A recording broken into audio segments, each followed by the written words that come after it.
Bonjour à tous, alors aujourd'hui on va se faire plaisir et on va inaugurer un nouveau format avec Léa Lezé, que je vous ai présenté il y a tout juste un mois. Ce nouveau format, c'est un format questions-réponses dans lequel j'ai récupéré un certain nombre des questions que vous pouvez vous poser, vous, auditeurs, et auxquelles va donc tenter de répondre Léa. Je vous invite à me faire part de vos commentaires sur ce format, et si ça vous plaît, évidemment, on se fera le plaisir de recommencer. Je vous souhaite une très belle écoute, et je vous dis à très vite.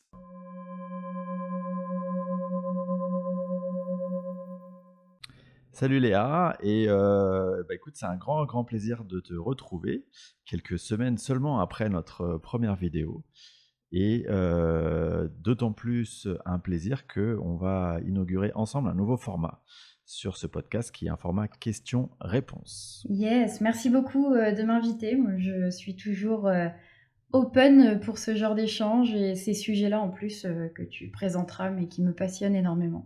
Donc j'espère que je pourrai répondre à un maximum des questions et puis qu'on va s'amuser. Super, bah ça tombe bien, on a la même passion. Donc, je vais donner en quelques mots les règles du jeu de cet exercice. L'idée, c'est que je vais te poser tout un tas de questions un peu en vrac, mais j'ai quand même essayé de les regrouper par grandes thématiques.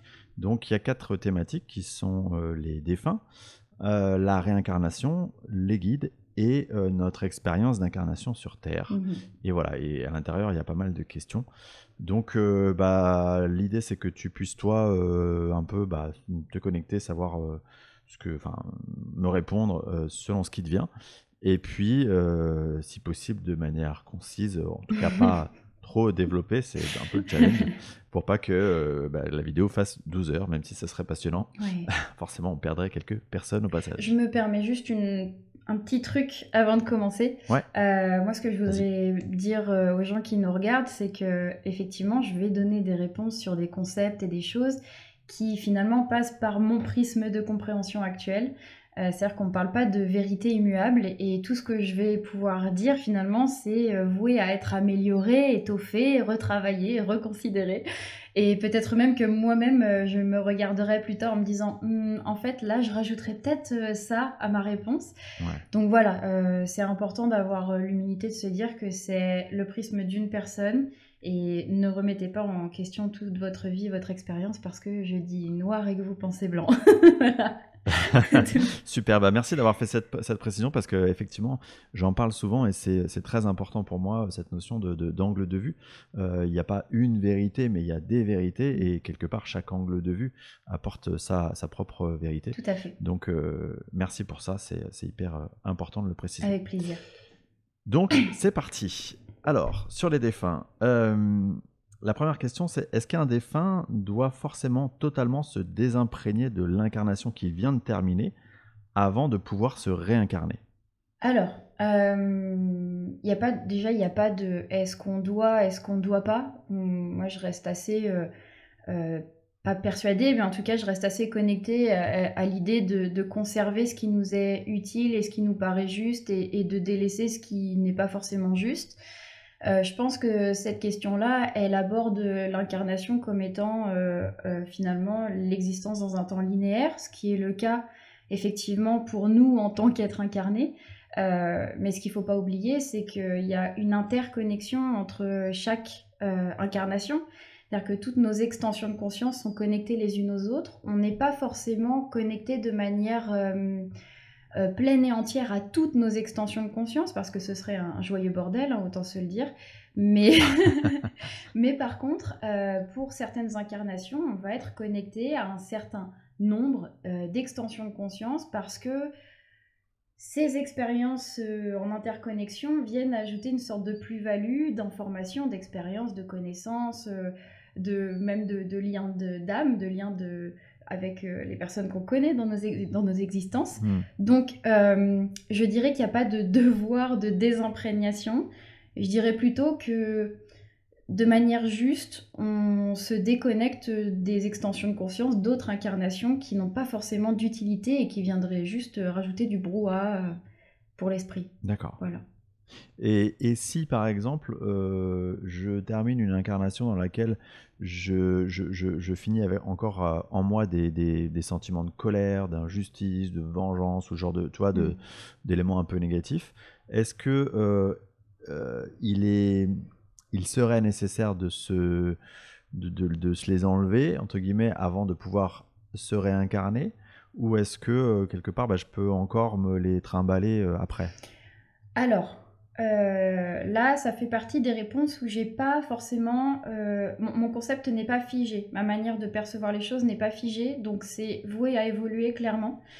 Il y a un concept qui m'est arrivé il y a pas très longtemps, c'est celui de la conscience, alors on va dire plutôt du corps mémoire, c'est-à-dire que de la mémoire qui se détache de la conscience quand la conscience se décorpore.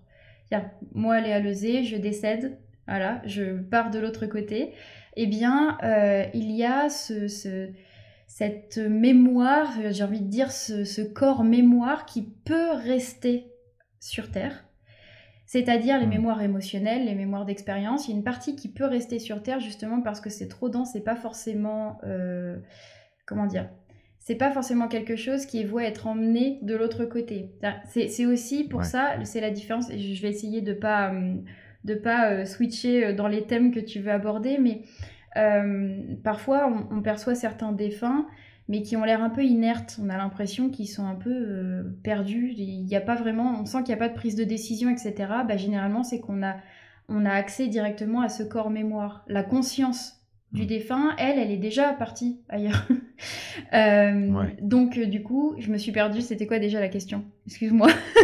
Bah, c'était en gros, bah, je suis terminé ma vie en colère. Oui, c'est ça. Euh, Tu vois, est-ce Effectivement. que je continue à me la trimballer? Alors, on peut se le trimballer dans le sens où, effectivement, si ça sert à l'incarnation suivante, il y a des choses... En fait, l'information, on va la conserver.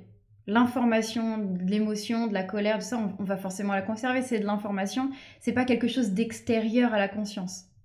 Par contre, Hmm. la partie un peu plus dense de ces émotions-là, généralement, je considère que soit elles restent sur Terre parce qu'il y a une accroche par rapport à la Terre, au lieu, Hmm. aux personnes, etc. Soit en fait ça se...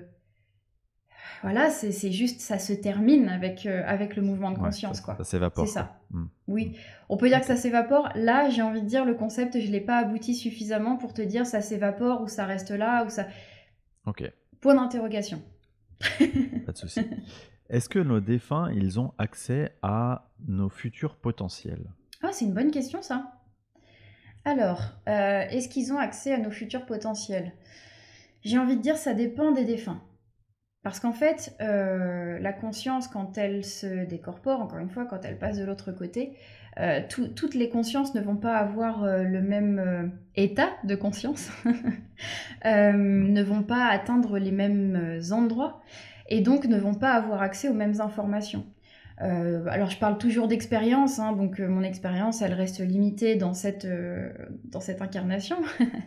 De tous les défunts avec lesquels j'ai pu connecter, il y en a certains, on sent qu'ils ont accès à une multidimensionnalité exceptionnelle. Parce que justement, de toutes leurs expériences, de toutes leurs extensions de conscience et de leur état d'être actuel, oui, c'est possible pour eux et il y a vraiment l'expérience et surtout en fait, ils ont suffisamment évolué, et alors quand je dis évolué, c'est pas haut ou bas, hein, ils ont Hmm. suffisamment avancé dans leur objectif et dans leur état de conscience pour avoir comme la possibilité d'avoir cette responsabilité. C'est un petit peu comme la différence entre un enfant et un adulte. On va pas laisser les mêmes responsabilités à un enfant qu'à un adulte. Et Ouais. pour autant, l'enfant et l'adulte ont tous les deux une existence aussi valable et valide. Ouais, il n'y a pas vraiment de jugement de valeur là-dedans. C'est simplement l'évolution et l'apprentissage. Bah là, c'est pareil. Certains défunts vont pas avoir l'état de conscience suffisant ou nécessaire pour pouvoir connecter à ces informations-là. D'autres le pourront potentiellement. Après, de là à estimer que ce soit vraiment... Si. Non, mais je reste sur ma réponse. Certains le peuvent. Par exemple, Ok. je me permets, dans les livres de Seth parle ou les Mhm. matériaux de Seth, on se rend bien compte que lui, il a il a cet état de conscience qui lui permet d'accéder non seulement aux existences passées, mais aux existences futures, aux futurs probables, etc. En fait, il y a une espèce de, D'accord. ouais, de connaissance pluridimensionnelle, multidimensionnelle. Et des âmes comme ça expérimentées, donc qui auraient potentiellement cet accès à ces Mm. informations, est-ce qu'elles auront les informations que des âmes avec lesquelles elles ont été en connexion durant leur incarnation terrestre, ou est-ce qu'elles peuvent avoir accès à potentiellement au plan de vie ou au futur d'autres âmes qu'elles connaissent pas forcément? En fait, ça dépend de l'orientation de leur conscience. C'est-à-dire qu'à un moment, en fait, à un moment donné, on peut se dire aussi que, euh, comme nous sommes finalement tous plus ou moins connectés, on se rend bien compte que même quelqu'un qu'on ne connaît pas à côté de nous va pouvoir nous communiquer ses émotions ou son état d'être. On peut se dire finalement Hmm. assez facilement que lorsqu'on est absous de cette corporalité, on a accès à tout ce que l'on souhaite et effectivement, d'expérience, encore une fois, la conscience, elle s'oriente selon son intention. Donc finalement, si le Ok. défunt a l'intention de se connecter à quelqu'un, là, d'un coup, et puis il est connecté à cette dimension, cette personne, même s'il ne l'a pas connue avant, globalement, j'estime qu'il peut avoir accès à tout ça, ouais. Ok. De même manière, si, admettons que je suis une âme expérimentée, je viens donc à décéder, je suis de l'autre côté et je suis quelqu'un de très curieux sur les mystères de la Terre. Mm. Est-ce que je vais pouvoir avoir accès à la compréhension de tous ces grands mystères? Alors, je pense que ça dépend des raisons pour lesquelles une conscience souhaite connecter à ces mystères. Parce qu'encore une fois, pour moi, il y a vraiment une espèce de logique qui dépasse même les âmes les plus expérimentées. C'est-à-dire que c'est pas parce qu'on est de l'autre côté qu'on est dans la source informationnelle de tout. Hmm. C'est pas parce qu'on est une âme expérimentée qu'on est suffisamment expérimenté pour pouvoir comprendre la complexité infinie de tout ce qui existe et de tout ce qui est. Et je pense qu'on a toujours, de toute façon, des paliers, des sortes de frontières à ne pas dépasser parce que expérimenter ne veut pas dire conscient de tout. Et parfois, je pense qu'on pourrait faire de grosses bêtises simplement parce qu'on est expérimenté, parce qu'on a quand même, malgré Hmm. tout, ce petit biais de l'émotion et de l'amour et de la volonté d'aider, peut-être. Alors, on peut se dire ça. Alors, par volonté d'aider, on a envie de transmettre une information à quelqu'un, par exemple, qui est encore sur Terre. Voilà, on le voit sur Terre, on se dit, ah là, ça serait bien qu'il sache ça, parce que comme ça, il pourrait faire ce choix-là. Sauf que Hmm. si il le savait, Ouais. drame. Donc je pense qu'on, de toute façon, et c'est un ressenti que j'ai déjà dans ma propre expérience, que je constate chez les personnes que j'accompagne, etc., il y a des choses qu'on ne doit pas savoir et puis finalement ça ne nous aiderait pas tant que ça. Donc expérimenter ou non, il y a toujours des frontières à ne pas dépasser, je pense. Ok. Je comprends et tu viens d'en parler que quand on quitte donc une incarnation, on va quelque part revenir à un état de conscience qui est plus ou moins l'état de conscience de notre âme, selon son expérimentation. Mm. Qui dit plan de conscience dit fréquence vibratoire, hein, on parle de la même chose. Et sur ce plan de conscience, sur cette fréquence, je comprends qu'on y côtoie les âmes qui se situent au même niveau de conscience. Jusque-là, on est bon?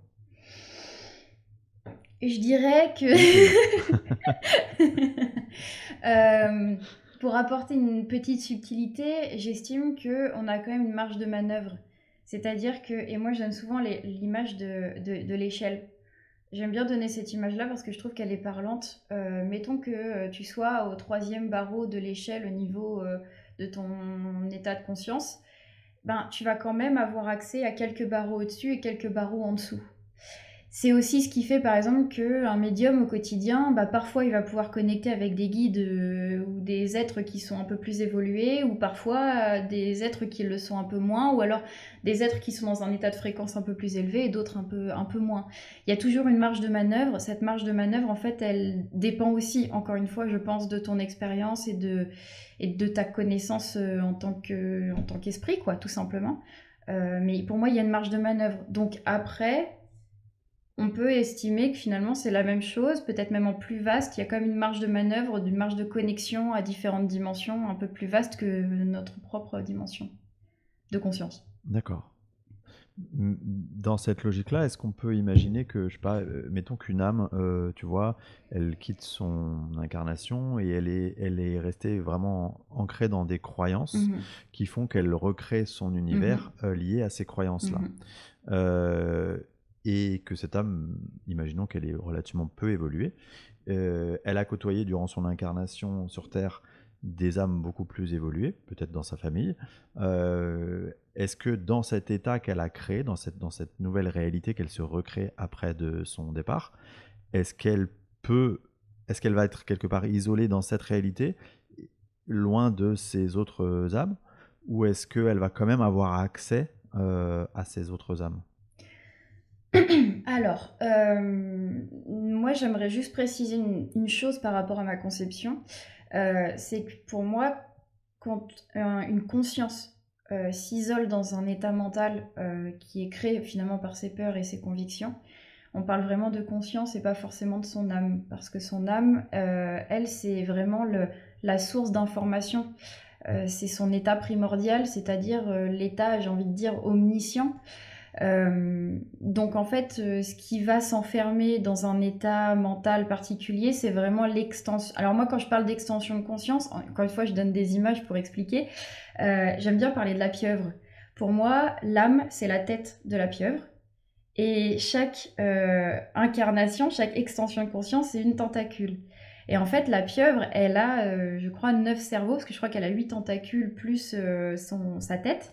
Et en fait, j'estime qu'il y a une conscience isolée dans chaque tentacule, mais la conscience globale dans la tête. Donc l'âme, c'est la tête, et chaque extension de conscience est une tentacule. Et donc en fait, là, on parle de la tentacule. Ouais, tout à Voilà. fait. J'espère que c'est clair. Non, mais c'est très clair, c'est très clair. C'est très intéressant de voir ça. Enfin, l'image est très parlante, je trouve, Voilà, pour le coup. c'est globalement comme ça que je conçois les choses. Alors, j'explique les choses telles que je me les explique à moi-même quand je les découvre au fur et à mesure.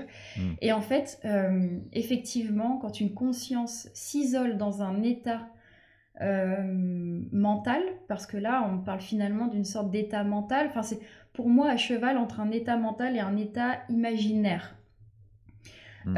C'est-à-dire, encore une fois, je donne beaucoup d'images pour expliquer, mais je ne sais pas comment faire autrement.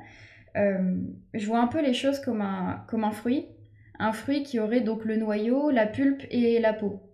Et finalement, la conscience, c'est le noyau, et elle peut accéder à différents états de conscience, donc des états de conscience modifiés, qui vont correspondre à des couches, voilà, autour du noyau. Et plus les couches sont proches, plus ça va être proche de la densité, donc des émotions, des états mentaux, on va dire involutifs, etc., etc., des choses qui sont plus logées dans l'esprit humain, voilà, l'esprit dense. Et puis plus tu t'éloignes, et plus tu vas finalement être dans des états de conscience modifiés qui sont plus subtils et qui vont être beaucoup plus dans l'interconnexion à tout ce qui est autour de toi. C'est ce qui fait la différence, par exemple, entre les moments où on va être dans nos inquiétudes constantes, etc., dans notre tête, et les moments où on va être en état, par exemple, de transe ou de méditation, et où là, ça va être beaucoup plus vaste. Donc, il y a plusieurs couches, hein, les couches d'émotion, de mental, de rêve, de connexion avec les êtres subtils, etc., etc. Quand une conscience s'enferme finalement dans une espèce de monde créé par son imaginaire et par ses inquiétudes mentales, finalement, elle va se bloquer dans une certaine couche, un certain état de conscience qui peut durer plus ou moins longtemps, mais en fait, la notion de temps, elle nous échappe un peu dans ces cas-là parce que Oui. le corps n'existe plus. Enfin, en tout cas, on a été dissocié du corps. Et d'expérience, de ce que j'ai pu remarquer, il est assez difficile d'accéder à une conscience qui s'est enfermée dans cette bulle-là. Et généralement, en fait, c'est comme un être humain incarné, c'est-à-dire qu'il y a parfois des périodes où on n'a pas de prise directe sur ce qu'on vit.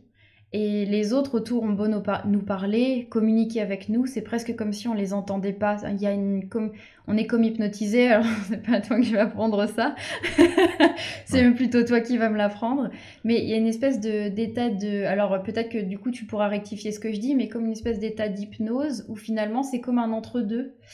Et sauf que là, c'est un entre-deux où on revit des choses qui sont pas forcément chouettes. Mais à certains moments, Des êtres plus évolués, effectivement, peut-être des proches, peut-être des êtres qui nous ont accompagnés pendant plusieurs incarnations, etc. Peut-être nos extensions de conscience aussi, nos autres Mhm. incarnations, vont pouvoir de temps en temps utiliser des brèches pour nous contacter.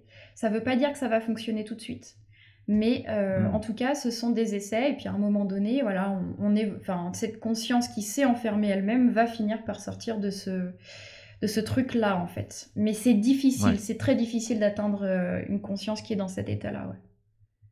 d'accord. Parce que tu parlais du coup de, si je reprends cette fameuse métaphore là de la pieuvre Mhm. qui est intéressante, je trouve elle est bien visuelle.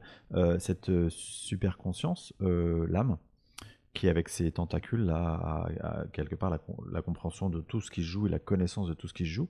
Est-ce que c'est elle qui va essayer de rappeler à elle cette conscience un peu enfermée, euh, et elle va utiliser d'autres de ses consciences, d'autres de ses tentacules pour le faire. C'est comme ça que c'est ça l'idée. Moi, j'ai tendance à penser, et peut-être que certains me contrediront dans ce que je dis, j'ai tendance à penser que l'âme, c'est pas forcément un état de conscience actif, mais plutôt un état de conscience passif, qui est comme un petit peu le disque dur dans lequel sont stockées Hmm. toutes les informations. Ce qui fait d'ailleurs qu'en tant que extension de conscience, on est dans un état actif d'expérience, d'expérimentation, de prise de décision, d'orientation de conscience, etc. Et par nos expériences, on va venir nourrir cette conscience informationnelle passive. Je sors des mots là, waouh, les gens vont se dire, non mais, oh là, qu'est-ce que... Ça va falloir écrire un bouquin là. Non, conserver la pieuvre, c'est plus intéressant. C'est ça, c'est mieux. On va s'arrêter à la pieuvre. Non, mais voilà, j'ai vraiment plutôt, actuellement en tout cas, cette manière de penser. C'est un petit peu comme on parlerait du tout. Tu vois, quand on parle du Hmm. tout, de cette information globale, pour moi, c'est l'information qui est contenue. Oui, Et c'est cette oui. information contenue qui, par effet de résonance, de projection, je ne sais pas comment l'appeler, va se manifester sur d'autres plans. Mais Hmm. finalement, à la Ok. base, elle est relativement passive. C'est quelque chose qui Passive, existe, ouais. qui est, mais qui ne fait pas forcément. Pour moi, l'âme, c'est pareil. L'âme, elle est. Nous, on fait. Par contre, Ouais. effectivement, comme elle contient toute l'information, elle est cette information à laquelle toutes les extensions de conscience se connectent, donc toutes les tentacules sont connectés à la tête. Les tentacules peuvent, par connexion à la tête, décider d'interagir les unes avec les autres. Ok. Est-ce que c'est clair? Ouais. Ok. Et à ton sens, moi je pense que c'est pas quantifiable, hein, mais je tente quand même. Il y a combien de tentacules? Non, là, je sais pas. Non, non, j'en ai aucune idée. Ouais, j'en ai aucune idée. Et puis en plus, encore une fois, hein, je suis en pleine évolution comme tout un chacun. Donc il y Oui, a oui. des concepts sur lesquels je suis vraiment pas. Oui, oui, mais j'ai la sensation que c'est pas forcément Ouais, c'est quantifiable, en tout ça. cas pas pour notre cerveau C'est humain. ça. Et puis en plus, la question qui se pose, c'est ok, l'âme, c'est une information, il y a les tentacules. Mais est-ce que certaines tentacules se manifestent dans des dimensions matérielles? D'autres tentacules qu'on ne voit pas sont manifestés dans des dimensions immatérielles. Mais combien il y a de dimensions matérielles et immatérielles dans chaque plan? Tu vois, en fait, c'est d'une Ouais, complexité c'est extrême. ça. Donc, je C'est le moment préfère de dire prendre que un je sais pas. Doliprane. Voilà. Ok, très bien. On va passer sur le thème de la réincarnation. Yes. La première question que je souhaiterais te poser, c'est est-ce qu'une âme qui est finalement dans son cycle d'incarnation sur Terre relativement au début, Mm. est-ce qu'elle a, alors je dis âme, hein, âme, conscience, tu corriges, Ouais.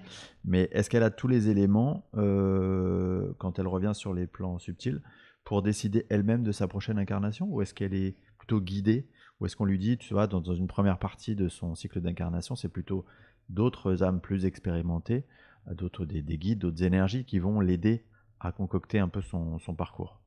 Alors, moi, je reste assez persuadée. Enfin, j'aime bien. On va parler d'affinité avec des idées. Là, c'est vraiment. J'aime bien l'idée de faire une petite réunion d'équipe avant de s'incarner et finalement de prendre des décisions et aussi de prendre conscience que on ne décide pas de tout. Encore une fois, je te disais tout à l'heure que dans ma conception des choses, on a toujours des frontières de Mm. connaissances qu'on ne peut pas dépasser parce que simplement on ne pourrait pas le concevoir, parce que c'est pas juste non plus pour nous de le savoir. Donc je pense qu'il y a globalement quelque chose qui est encore de l'ordre de l'information immuable, de l'information passive qui s'inscrit de toute façon dans une décision d'incarnation.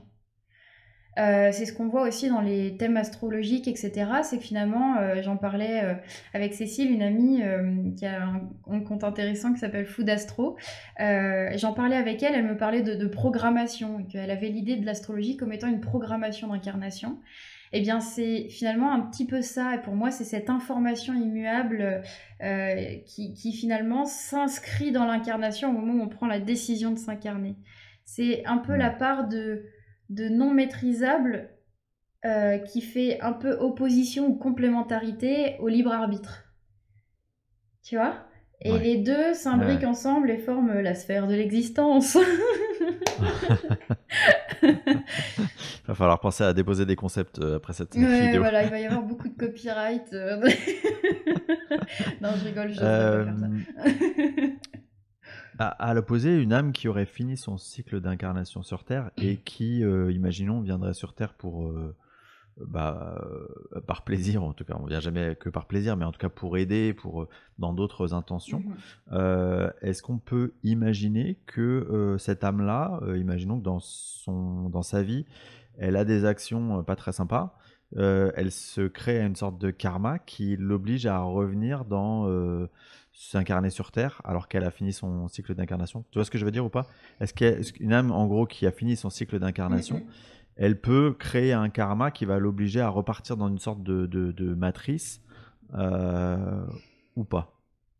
Alors, encore une fois, je pense... Enfin, j'ai du mal à me dire qu'on décide absolument de tout. De créer un karma, créer une incarnation, tu vois, tout ça, c'est... je pense que c'est plutôt un lien de cause à effet qu'un lien de décision, tu vois, propre. C'est-à-dire que tes agissements et tes incarnations vont créer ce qu'on appelle ce karma, même si c'est un terme qui est un peu biaisé Oui. aujourd'hui. Mais en fait, pour moi, le karma, c'est une sorte de mémoire et toute information, finalement, a aussi par complémentarité un lien de cause à effet. Elle va avoir un effet dans le matériel. Après, je pense que ce karma-là, il va se dispatcher aussi entre toutes les incarnations. Moi, j'estime qu'il n'y a pas de karma punitif. Parce qu'on a tendance à penser ça aussi, qu'il y a une espèce de karma punitif. On entend souvent les gens dire mais qu'est-ce que j'ai fait à quelqu'un, qu'est-ce que j'ai fait de mal pour mériter ça. Non, non, du tout. Là où par contre, effectivement, il peut y avoir un lien de création, on se crée quelque chose, c'est qu'il y a toujours pour moi l'appel de l'équilibre. Tu vois, c'est un petit peu pour moi l'arcane de la justice dans le tarot de Marseille, c'est que effectivement, d'un côté, il y a toujours le juste équilibre, mais à partir du moment où tu déséquilibres les choses, eh ben, il va falloir trancher à un moment donné. Et pour moi, la question de trancher, c'est comment je vais faire pour rééquilibrer, comment je vais re-segmenter chaque chose, comment expliquer ça? Par quelle manifestation je vais pouvoir rééquilibrer, pas rajouter, mais recréer une certaine justice et harmonie en conséquence. C'est équilibré en fait. Tout ce qui me paraît déséquilibré, il va falloir le rééquilibrer à un moment donné. C'est la voie du milieu finalement. On est en quête d'équilibre, toujours. Et cet équilibre, ce rééquilibrage, est-ce qu'il passe forcément par une nouvelle incarnation ou est-ce qu'il peut être équilibré autrement sur les plans subtils ou Alors, on a une multitude d'expériences, j'ai envie de dire, de vie non incarnées. Et d'ailleurs, dans nos rêves, on en a des morceaux, des petites parties. petites bribes, voilà, des petites bribes. Donc finalement, on expérimente tel que c'est le plus juste, encore une fois. L'expérience, elle n'est pas exclusivement matérielle. Et Ouais, d'ailleurs, là, pendant qu'on est en train de se parler, et tous les deux, on est en train d'expérimenter aussi dans l'immatériel. C'est simplement que bien notre sûr. conscience, elle est appelée à s'orienter vers la matière actuellement. Mais si on était dans un état de conscience modifié, on serait en train de vivre ce qu'on vit dans nos rêves, finalement. Donc Hmm. je pense qu'on équilibre par tous les outils qui nous sont proposés, même ceux dont on n'a pas conscience. Ouais, bien sûr. Justement, tu parles de multidimensionnalité.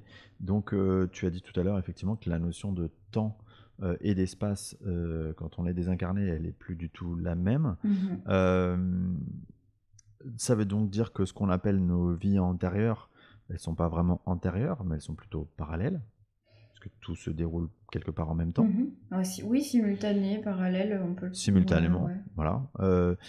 Est-ce que ça veut dire que dans notre état, par exemple, moi aujourd'hui, dans cette incarnation-là, j'ai d'autres parties de moi qui peuvent communiquer de manière subtile avec moi? Mhm. Et si oui, ça sert à quoi? Alors, de la même manière qu'en tant qu'être humain, on va parfois se nourrir de nos émotions, parfois de nos idées, parfois de nos interactions avec les autres êtres humains autour, parfois des objets qu'on est amené à toucher, etc. Cette interconnexion entre plusieurs parties de soi-même ou plusieurs euh, dimensionnalités de notre environnement, eh bien, ça va juste construire une sorte de réalité donnée, à mon sens. C'est comme l'idée des futurs probables, en fait, qui sont bien existants, valables et valides sur d'autres plans. Nous, on va choisir de manière orientée de vivre, de manifester un futur probable. Et pour ça, on se sert de tous les outils qui sont à notre disposition. Et tous ces outils-là, en fait, ils sont tellement nombreux que ça nous sert à la prise de décision, ça nous sert finalement. Alors, qu'est-ce qui fait qu'on va prioriser plus un outil qu'un autre? Ben, ça, c'est quelque chose qui m'échappe finalement. Mais Hmm. je pense que ça dépend encore une fois de l'orientation de la conscience, de l'intention et de notre volonté première. Vers quoi je veux aller? Voilà. Et qu'est-ce que je Hmm. suis capable de manifester, de donner, de... Voilà, qu'est-ce que je suis capable de surmonter, etc. pour pouvoir aller dans cette direction donnée que mon intention vise. Ok. Si je peux choisir en tant qu'âme mon contexte d'incarnation, ça veut dire que potentiellement, je peux choisir de m'incarner en même temps qu'une autre conscience de moi, dans la même époque, au même temps. Ça veut dire que potentiellement, je peux rencontrer une autre... je sais pas, je croise mon voisin et en fait, c'est moi. Alors, j'ai pas d'idée prédéfinie par rapport à ça. J'estime que c'est effectivement probable, mais j'ai la sensation qu'il y a comme une espèce de frontière de non-reconnaissance, encore une fois. Certains me contrediront, notamment dans ce concept de flamme jumelle, etc. Alors des concepts auxquels j'adhère pas forcément, mais ça c'est propre à chacun, vraiment. C'est propre à chacun, aucun jugement. On expérimente tous les choses à notre manière. Simplement, j'estime que euh, pour éviter toute interférence et tout déséquilibre, c'est important que chaque extension de conscience se sente unique. Hmm. Et donc, je pense et je sens qu'il y a des mécanismes de non-reconnaissance. Qu'on peut pas. Effectivement, peut-être qu'il peut y avoir des choses qui font ah, on se ressemble pas mal, ou alors on se ressemble pas du tout, parce qu'au final, mais il y a quelque chose qui fait que ça match. Il y a un truc qui fait que ça match. Mais ça, le fait que ça match, on peut pas se dire que c'est forcément parce que c'est une extension de conscience de notre âme. Expérimenter, c'est avant tout avoir l'illusion de l'individualité, de la singularité. Donc, oui, je pense que c'est possible de s'incarner une même époque dans des pays, planètes différentes. Mais par contre, il y aura une frontière de non-reconnaissance, à mon sens. Ok, ouais, ça me parle bien. Et attention, question Doliprane, ça fait mal à la tête. Euh, si je peux choisir mon contexte d'incarnation, Mm. ça veut dire que potentiellement je peux me réincarner dans le passé. Ok. Si je peux me réincarner dans le passé, partant de là, ça veut dire que mes agissements et les agissements de toutes les personnes qui sont réincarnées avec moi à la même époque vont modifier le futur. Ok. Ça veut dire que quelque part, il pourrait exister autant de passé et de futur que de personnes, d'âmes, enfin de conscience incarnée, Ouais. puisque quelque part, bah, je sais pas, si je me réincarne dans une époque, imaginons, avant la Seconde Guerre mondiale, et les âmes qui sont, les êtres incarnés qui sont à cette époque-là, enfin, leurs agissements font que, par exemple, l'issue de la guerre, elle est différente, donc ça dessine un contexte complètement différent, donc quelque part un futur différent. Ça veut dire que, quelque part, il y a autant de futurs possibles, ou de passés, que d'expériences d'incarnation. Bien sûr. En fait, là, encore une fois, on place notre conscience dans la linéarité du temps telle qu'on la connaît en tant qu'être humain. Mais si on enlève les notions de passé, présent, futur, il n'y a que des expériences probables. Même quand je parle de futur probable, en fait, j'utilise le mot futur pour nous donner un repère temporel parce que c'est une dimension, c'est la temporalité qui est importante pour nous. Mais en fait, il y a juste une infinité d'expériences probables dont l'information est totalement valide mais pas forcément manifestée, en tout cas dans notre dimension actuelle et dans notre état de conscience actuel. Donc en fait, combien d'expériences probables ont interféré pour en arriver là? J'ai envie de dire, faut avoir une sacrée calculatrice pour pouvoir, pour pouvoir comprendre et calculer ça. Euh, mais oui, en fait, c'est même pas quantifiable. Et puis il n'y a pas plus de passé que de futur, il n'y a pas plus de présent que de... Non, en fait, il y a juste une infinité d'expériences probables. Et dans notre état de conscience, il n'y en a qu'une seule qui s'est manifestée, matérialisée. Ok, très bien. On va redescendre un peu dans les concepts. Qu'est-ce que pour toi une famille d'âmes? Comment tu le conçois, ce concept? Vas-y, lâche-toi. Le unpopular opinion. On a dit on ment pas. On est. Pour moi, c'est un petit peu, encore une fois, besoin de segmenter pour comprendre et c'est un élément repère. Parce que tu es autant de ma famille d'âme que la personne indienne, je sais pas où, ben, je sais pas moi, qui vit au pôle Nord ou en Afrique ou en Amérique, et une frère ou une sœur d'âme ou une famille d'âme. En fait, je pense que ce qui peut constituer cet élément, cette compréhension de famille d'âme, c'est plutôt les consciences auxquelles nous sommes connectés à l'instant T en tant que conscience individuelle. C'est-à-dire que là, moi, en tant que Léa, je suis connectée à d'autres consciences, à d'autres personnes, qui finalement vont avoir un lien direct ou indirect avec mon expérience. Ça peut être des personnes avec qui j'ai partagé d'autres existences, qui sont d'anciennes familles, donc enfin d'anciennes, qui sont des familles d'une autre existence, une autre conscience, extension de conscience de mon âme. Ça peut être aussi, je sais pas, ma famille actuelle, ceux que j'ai entre guillemets perdus et qui sont passés de l'autre côté. Ça peut être toutes les personnes qui sont de près ou de loin connectées à mon extension de conscience actuelle en tant que Léa. Ouais. Pour moi, c'est Oui, peut-être c'est-à-dire ça. que ta tentacule, entre guillemets, elle a eu des expériences d'incarnation avec tout un tas de C'est consciences. ça. Elle a créé des liens d'affinité. C'est ça. Et puis ces liens d'affinité, bah, ils se retrouvent quelque part dans ton expérience de Exactement. cette extension de conscience incarnée. C'est ça. Tout à fait. Ok, très bien, très clair. Très clair, je sais pas. J'ai essayé, hein, Bah, mais... ouais, moi ça me parle. Ok. Est-ce que le cerveau de cette pieuvre, donc la partie de notre âme, elle a, comment dire, une vibration, une identité particulière, tu vois? Je pense que oui. Oui, parce Au-delà, que... c'est-à-dire qu'au-delà de toutes les consciences incarnées qui ont leur propre vibration, qui ont leur propre personnalité liée à leur contexte d'incarnation, à leurs expériences, est-ce qu'il y a au-delà de ça une personnalité particulière? Alors, personnalité, c'est un terme qui, du coup, enfin, c'est difficile de trouver un terme qui corresponde exactement au concept de base, mais on va dire, on va utiliser celui-ci en se disant il faut vraiment le voir de manière très large.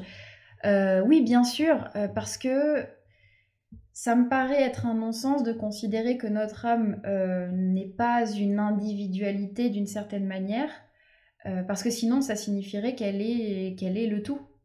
Et dans ces cas-là, pourquoi on aurait un nombre délimité de tentacules d'extension de conscience? Parce que c'est ces extensions de conscience qui vont créer de la mémoire, de l'information, qui vont expérimenter et nourrir finalement, enrichir cette âme.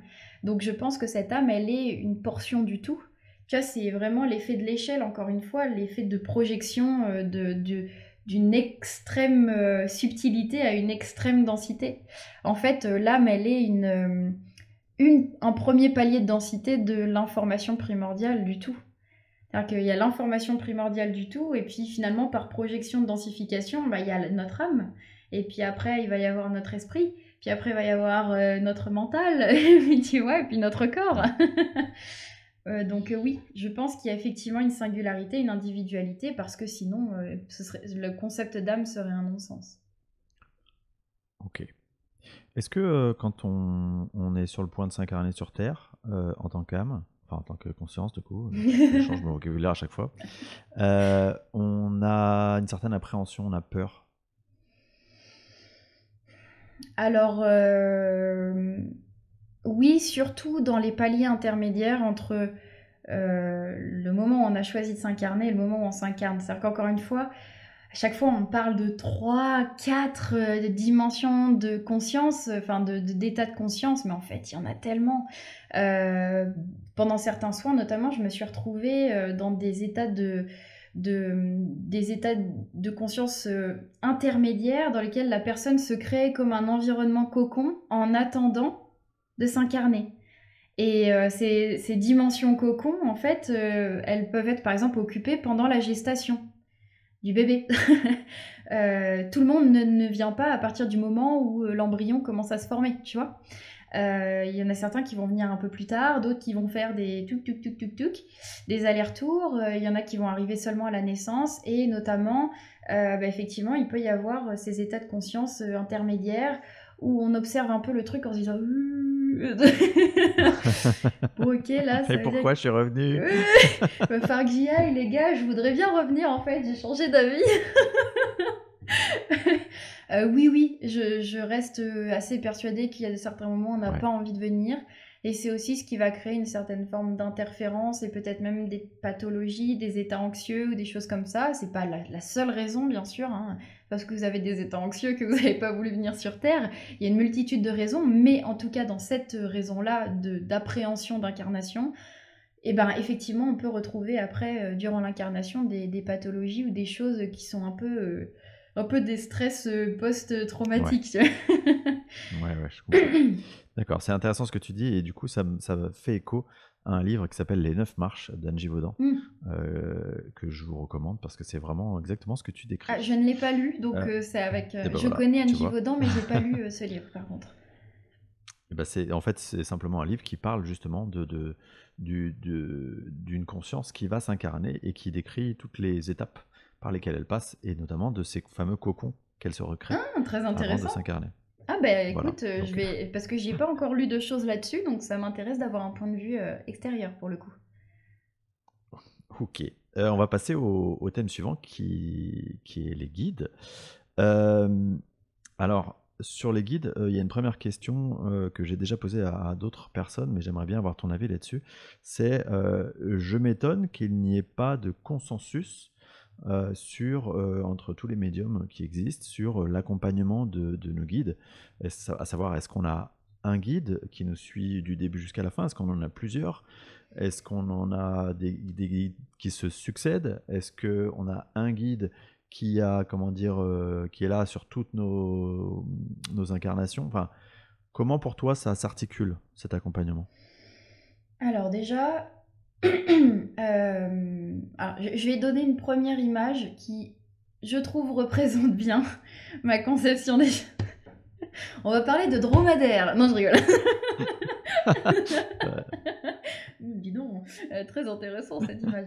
Non, non, pas du tout. Ce que je voulais donner comme image, c'est celle de notre, encore une fois, de notre incarnation. Je trouve que notre incarnation actuelle, c'est la meilleure école en fait pour comprendre comment ça se passe dans le subtil.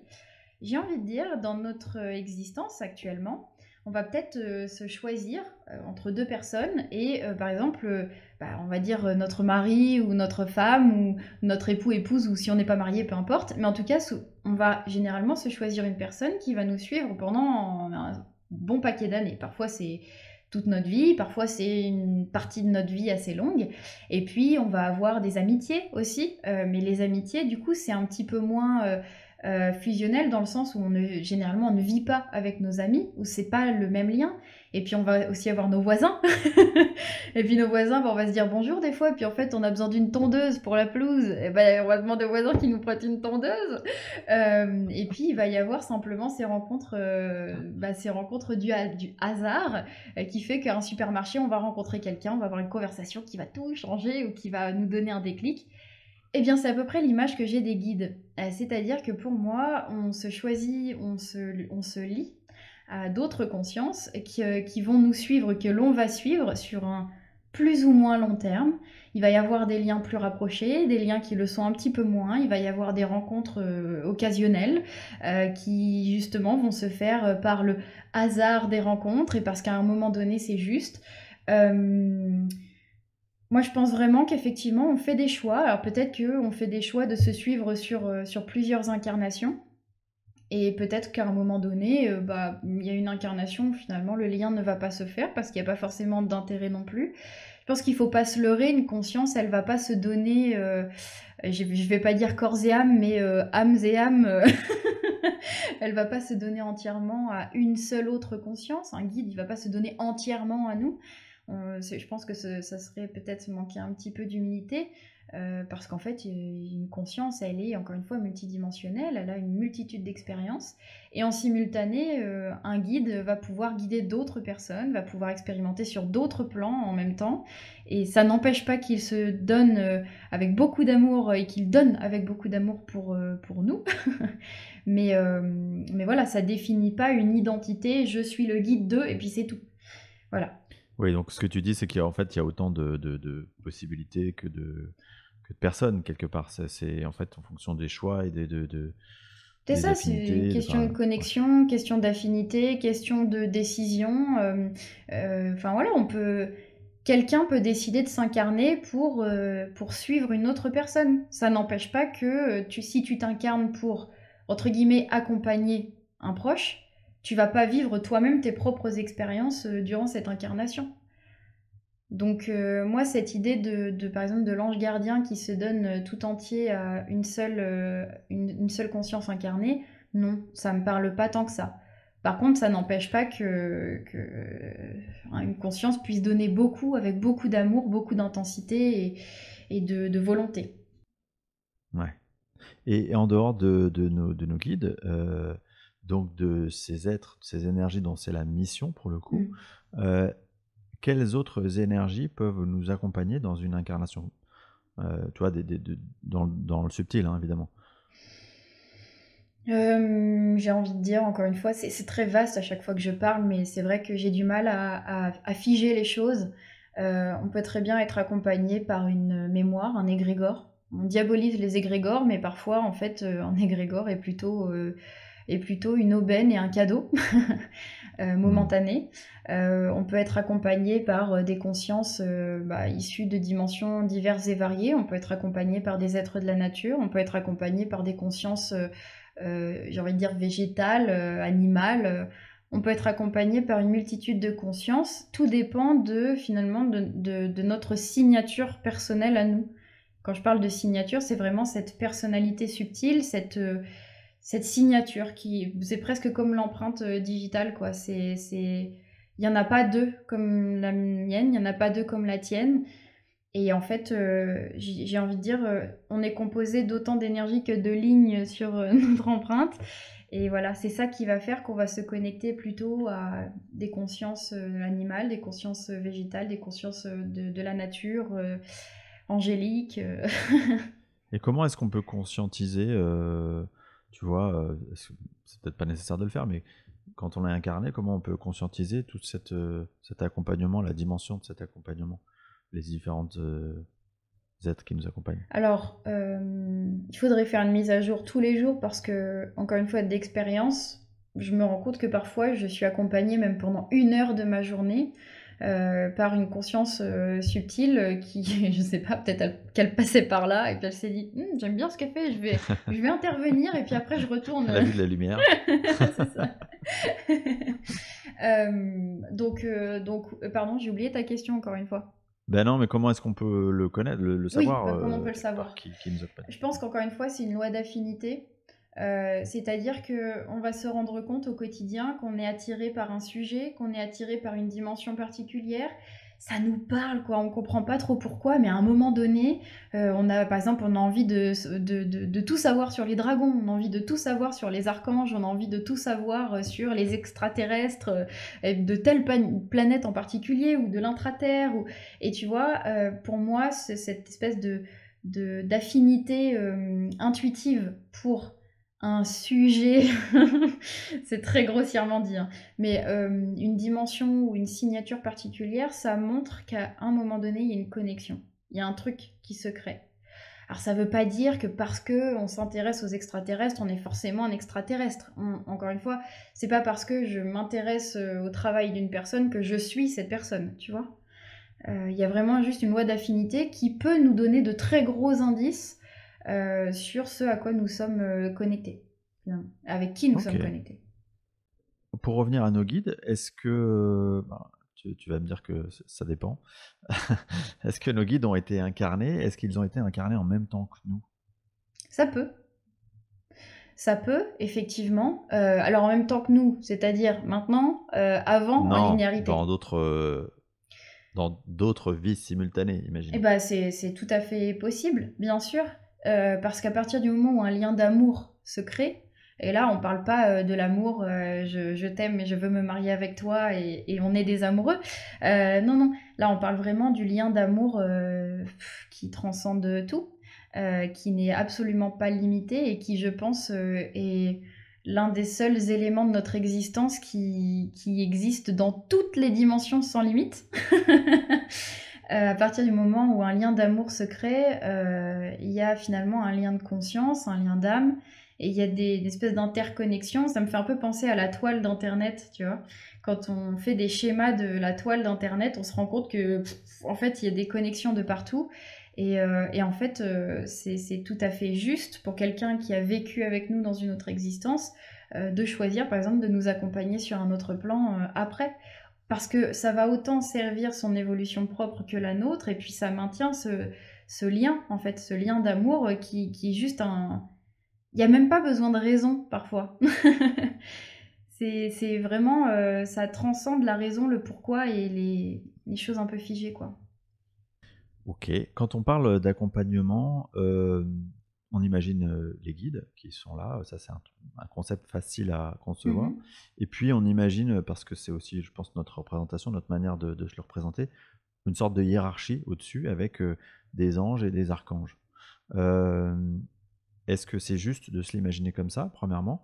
Et deuxièmement, quel serait, à la différence des guides, le rôle de ces autres énergies, de ces autres entités plus évoluées, si on peut le dire comme ça? Alors là, tu vois, c'est un concept que j'avais pas forcément pensé comme ça, mais on me l'envoie, enfin, je le perçois là, comme ça. On me montre comme un arbre généalogique où finalement le plus ancien, celui qui est au sommet de l'arbre généalogique, il pourrait être par exemple, si on doit donner des termes qu'on connaît, il pourrait être comparé, je sais pas, à Dieu. Alors vous l'appelez comme vous voulez, moi je vais l'appeler Dieu parce que ça me plaît comme ça. Et puis la branche d'en dessous, ça va être les archanges, et puis la branche d'en dessous, ça va être les anges, puis la branche d'en dessous, par exemple, ça va être les hommes. On va concevoir, je vais utiliser ces termes-là.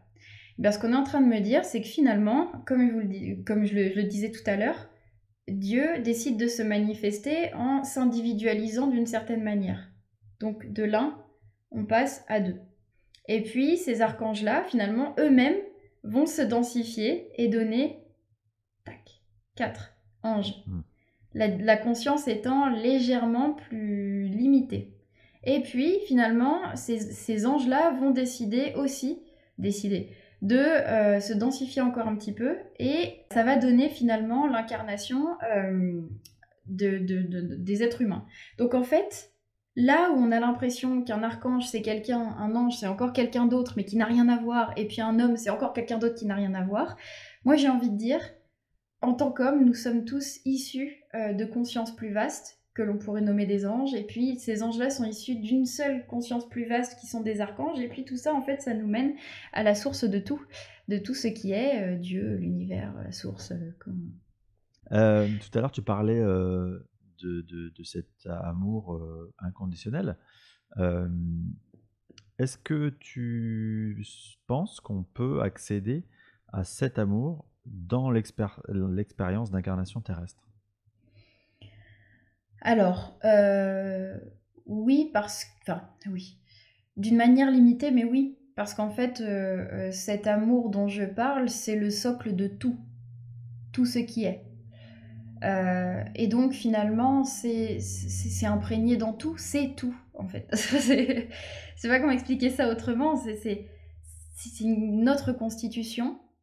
Le fait est que notre état de conscience étant limité, eh bien on va avoir accès à une fraction de cet amour inconditionnel. En tout cas, on va être capable de conceptualiser, de concevoir une fraction limitée de cette énergie amour. Mais je pense que plus on réussit à atteindre des états de conscience modifiés, plus on va pouvoir rendre vaste cette bulle de conscience de tout ce qui est de cet amour inconditionnel. Ok.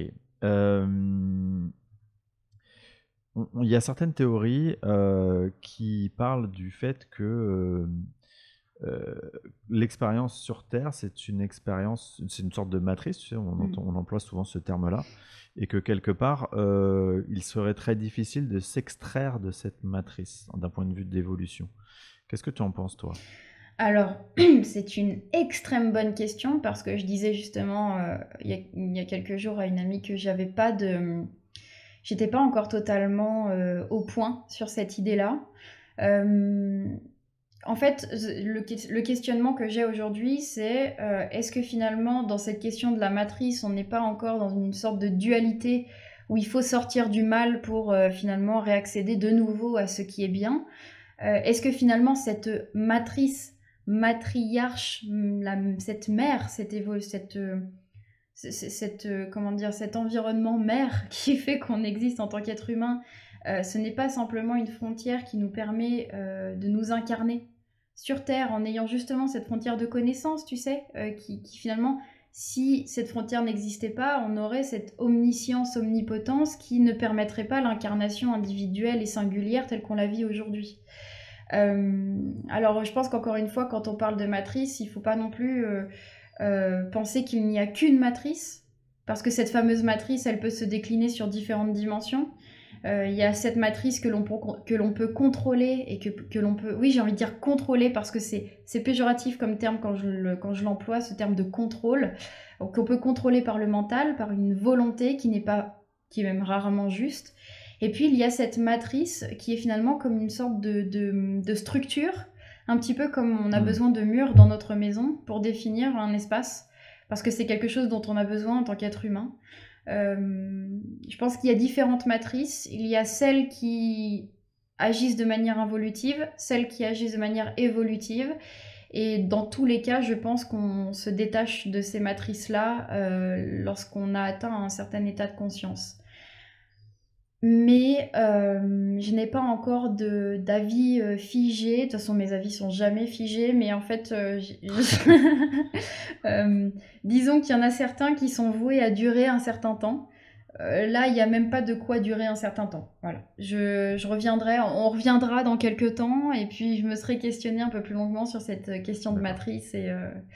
Parce que je me permets quand même, il y a un truc qui me revient, c'est qu'effectivement, dans l'ouvrage d'Hermès Trismégiste, je crois que c'est la table d'émeraude, on parle notamment des 7 seigneurs de l'Amenti. Et ces 7 seigneurs de l'Amenti, pour moi, ils sont comparables aux 7 premières planètes du système solaire. Et pour moi, chaque planète est gardienne d'une dimension particulière. Ce qui fait d'ailleurs qu'on va de la planète la plus dense à la planète la plus gazeuse, à la plus subtile. Alors là, il manque des éléments de connaissance, mais il y a des portes dans chaque planète, il y a des portes qui permettent de passer d'une dimension à une autre. Voilà. La Terre, elle échappe pas à cette règle-là.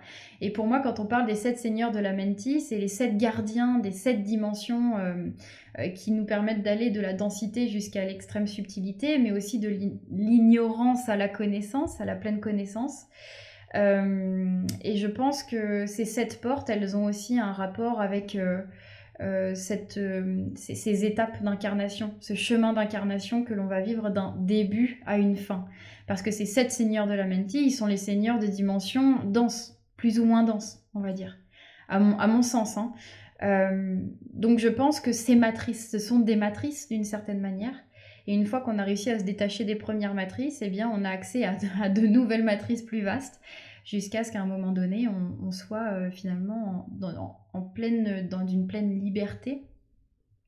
Mais est-ce qu'il te paraîtrait possible que on soit maintenu dans cette matrice par d'autres énergies, d'autres entités, d'autres consciences qui souhaitent quelque part nous manipuler? C'est possible, c'est tout à fait possible, d'autant plus que moi je pars du principe que même dans l'air qu'on respire, il y a une multitude de consciences. Tout est conscience. Et encore une fois, de manière plus vaste ou non, c'est-à-dire que nous, on est en tant qu'être humain des petits fragments de la conscience Terre, par exemple. Donc j'ai du mal à imaginer qu'il n'y ait pas effectivement un certain... Alors, j'ai envie de dire une certaine maîtrise de notre existence et éventuellement un certain contrôle. De toute façon, au niveau sociétal, on se rend compte que tous nos faits et gestes et tout ce qu'on est, même en tant que personne, c'est finalement quelque chose qui a été orienté par une société qui est généralement dirigée par un groupe de personnes. Et on n'en a pas toujours conscience. Et on a bien vu tout ce qui s'est passé ces dernières années. J'en parlerai pas parce que j'ai pas envie non plus que cette vidéo soit... Mais on a bien vu ce qui s'est passé ces dernières années dans l'aspect du contrôle et de l'aliénation. Oui, clairement. Mais je pense qu'il ne faut pas oublier que le pire des contrôles, c'est celui d'êtres qui nous ressemblent en tout point. Et donc c'est finalement le contrôle imposé par d'autres êtres humains qui ont le même état de conscience que nous, mais peut-être pas forcément la même connaissance de l'invisible. Ce sont des personnes qui savent utiliser les différents outils dont ils disposent pour pouvoir contrôler, d'une certaine manière, une grande quantité de personnes. Ouais. Mais quoi qu'il en soit, notre ambition en tant que conscience, c'est quelque part d'évoluer, incarnation après incarnation, pour arriver à s'extraire de ça, on est d'accord? Ça veut dire que quelque part, il y a une notion de quelque chose de plus intelligent qui sait que notre objectif, c'est de sortir de cette matrice. Je dirais pas que l'objectif, c'est d'en sortir. Je dirais que l'objectif, c'est de la compléter. Parce que, encore une fois, sortir de quelque chose, ça fait entrer une notion d'espace et de temps. Parce que si tu veux sortir de quelque part, ça veut dire qu'à ce moment-là, tu es à un point A et que tu dois sortir jusqu'à un point B. Je dirais plutôt que c'est comme quelque chose qu'on doit compléter, comme un... comment expliquer ça ? J'essaie parfois de demander des images pour expliquer les concepts parce que c'est pas toujours facile à expliquer. Tu vois, moi, cette image que j'ai, c'est un petit peu les deux opposés qui finissent par se rapprocher tellement l'un de l'autre qu'ils deviennent un et pouf, ça redevient de la neutralité.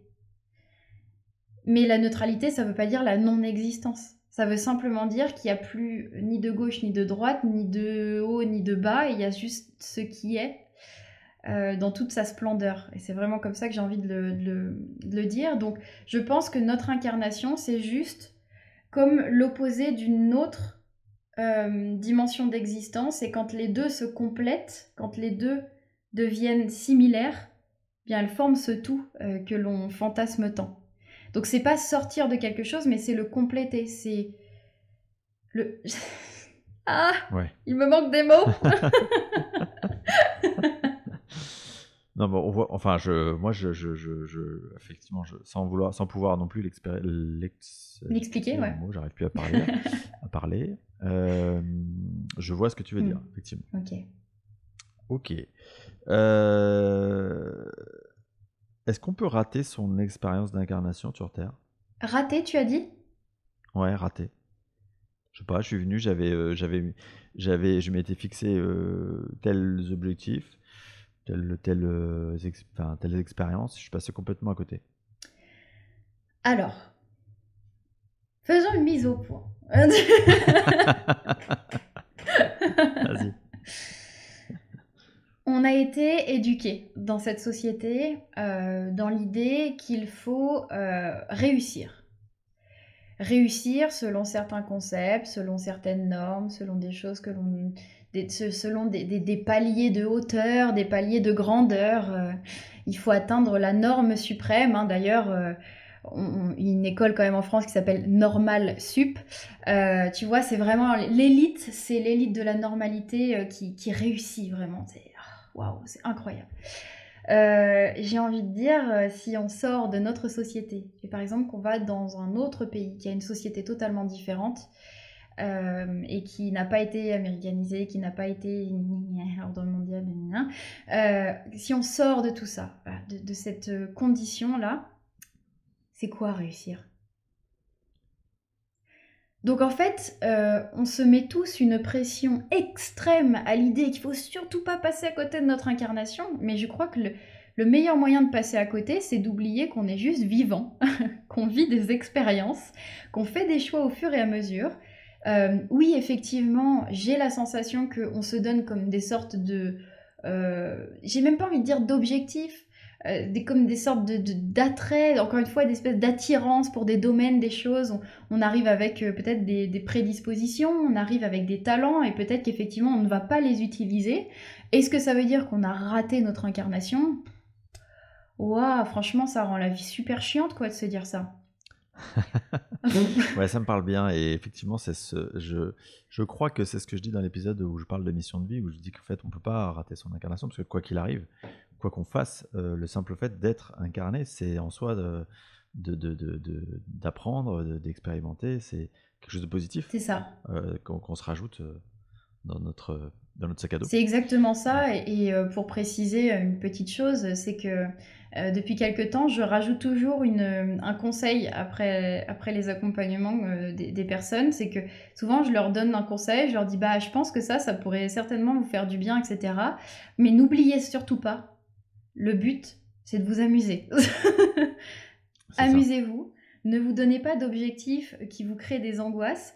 À partir du moment où on se crée une angoisse, en fait, on passe à côté de la base de tout, c'est-à-dire le plaisir d'expérimenter dans un monde qui est quand même absolument génial. Si on enlève l'humanité et ce qu'elle fait de tout ça, on enlève là nos conditionnements et nos sociétés, c'est quand même un monde assez extraordinaire. On s'extasie devant les paysages d'Avatar, mais en fait, il suffit de regarder notre Terre pour se dire « mais what ?»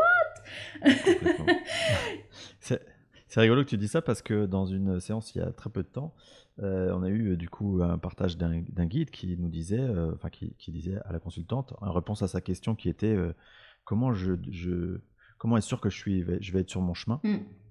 Le guide lui disait, bah, je sais pas, est-ce que tu es heureuse? Donc à partir du moment où tu es heureux et tu vas vers ce qui te rend heureux, c'est ça. Il n'y a plus de questions à se poser. C'est ça.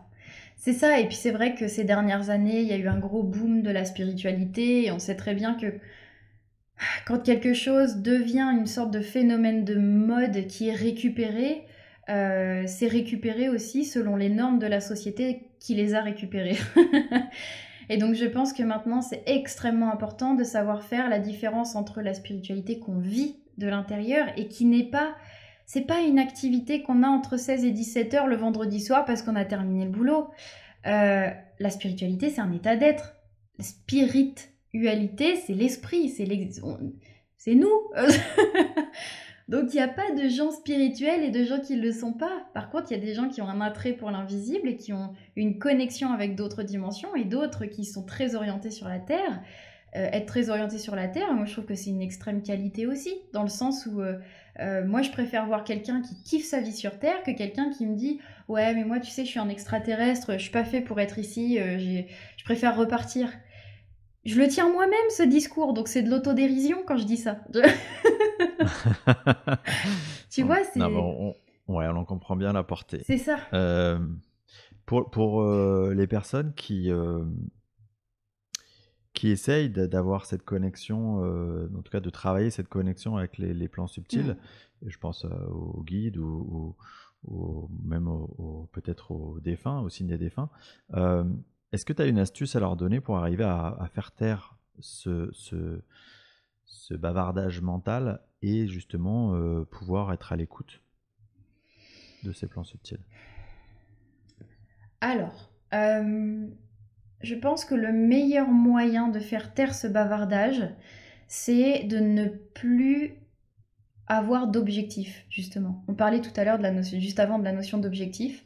À partir du moment où on a un objectif précis, euh, truc vraiment, genre, je veux ça, euh, on va faire naître des projections. Et ces projections vont imposer une direction aux choses. Et ça veut dire que comme il y a une direction, bah, si on en prend une autre, c'est qu'on a raté. Et donc, comme on a raté, on culpabilise, le cercle vicieux, et puis au final, on ressent rien du tout, parce qu'on est Ouais. dans nos inquiétudes. Je pense que c'est absolument important de ne pas avoir forcément d'objectif autre, encore une fois, que la volonté d'expérimenter et de s'amuser et de découvrir, de ne pas conditionner la manière dont ça doit s'exprimer. Et surtout, je, je priorise énormément et de plus en plus la notion de rituel. Je pense que le rituel, c'est un bon moyen, très très très bon moyen. Je le pense même pas, je le vis. Je vis le rituel comme étant un moyen de, comment dire, créer une extension de soi dans des objets et consciences extérieures qui finalement va comme prendre en charge cette part d'émotionnel, cette part de volonté et de projection. On remet nos projections à quelque chose d'extérieur, donc ce qui nous reste en fait, c'est la curiosité et l'envie et le plaisir. Mais c'est aussi un moyen de se connecter à plus vaste. C'est aussi un moyen de catalyser le processus, dans le sens où la prière, ça peut être une prière religieuse ou non, ça peut être peu importe, elle va se connecter à une sorte d'égrégore positif qui est Mm. une réserve de potentiel en fait. C'est-à-dire que par exemple, moi je parle souvent des prières catholiques parce que j'en utilise. Le Notre Père ou le Je vous salue Marie, ce sont finalement des sortes de catalyseurs qui vont permettre d'accélérer le processus de connexion qui va permettre finalement de poser des bases. Moi j'utilise ces prières-là, mais ça ne veut pas dire qu'il n'y a que celle-là qui... Oui, parce qu'en Tu fait, vois. ces prières, ces intentions, elles ont une vibration, et cette vibration, elle te permet C'est de ça. te connecter à quelque chose Ce qui est plus puissant. important, en fait, c'est l'énergie plus vaste. Alors, ça peut être, si tu trouves des textes anciens de l'Égypte antique, même si tu as une phrase qui te descend tout cuit ou une demande à écrire, peu importe, en fait. Le rituel, c'est juste une mise en place qui pose une structure dans ta connexion avec l'invisible et qui te permet de ne pas te sentir seul responsable de ce qui va se passer. Je sais pas comment expliquer les choses mieux que ça. Parce qu'en fait, ce sont que des outils. C'est comme le pendule. En fait, le pendule, c'est pas juste un être extérieur, c'est une extension de soi. C'est un objet qui va densifier une volonté, un désir, un questionnement. Le rituel, la prière, c'est la même chose. Voilà. Alors, il y en a certains qui vont me dire ah, mais catholique, il y en a pas de religion, oh mon Dieu. Mais, mais voilà, c'est des chemins d'accès. Ça veut pas dire que c'est une finalité en soi. Ça veut simplement dire qu'on passe tous par des chemins d'accès, par des choses. Voilà, ce sont des outils à part entière. Finalement, ce qui va faire la connexion, c'est simplement notre intention et ce par quoi elle va diriger. Mais la première importance, ce qui est le plus important, c'est de maîtriser ses émotions et de maîtriser ses projections.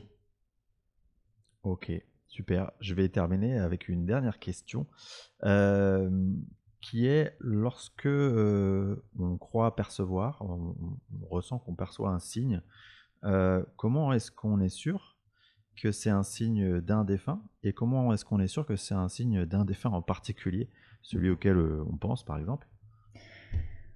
On le sait. C'est quelque chose qui ne s'explique même pas vraiment avec des mots, dans le sens où, alors déjà, généralement, ça fait suite à une demande, qu'elle soit consciente ou non. Et justement, ça fait partie de ces informations qui se manifestent dans la matière par une sensation qui va bien au-delà de la matière. Tu vois, dans les synchronicités, pour moi, il y a vraiment encore une fois, cette connexion d'amour. Je parlais tout à l'heure de l'amour interconnecté et de cette image de la toile d'Internet, là, c'est une toile d'interconnexion, bah, c'est ça. C'est-à-dire qu'à partir du moment où on est connecté par l'amour à quelqu'un, et bah, c'est l'amour qui va se réveiller au moment où on va connecter matériellement avec un autre être. Tu vois que le corps réagit, le cœur réagit, la conscience réagit, on le sait. Tu demandes à quelqu'un qui a vécu une synchronicité, tu pourras lui dire par A plus B que c'était pas une synchronicité, il y aura toujours une part de lui qui saura que c'était le cas, en fait. Parce que ça dépasse un peu la raison, j'ai envie de dire. Et ben voilà, écoute, c'est parfait. Encore une fois, un grand merci à toi, Léa, pour toutes ces réponses à ces questions diverses et variées. Avec plaisir, c'était chouette. Et merci à tous les auditeurs qui nous écoutent, soit sur le podcast, soit sur les chaînes YouTube, nos chaînes YouTube respectives. Pardon. Merci infiniment à tous et toutes. Et merci pour vos retours parce que parfois vous venez me voir en privé pour m'envoyer un petit message et ça me fait toujours très chaud au cœur. Donc merci. Puis bah, merci à toi de m'avoir invité. J'adore l'exercice. J'espère que ça aura Avec intéressé plaisir. voilà, le monde. Super. Merci beaucoup. À bientôt.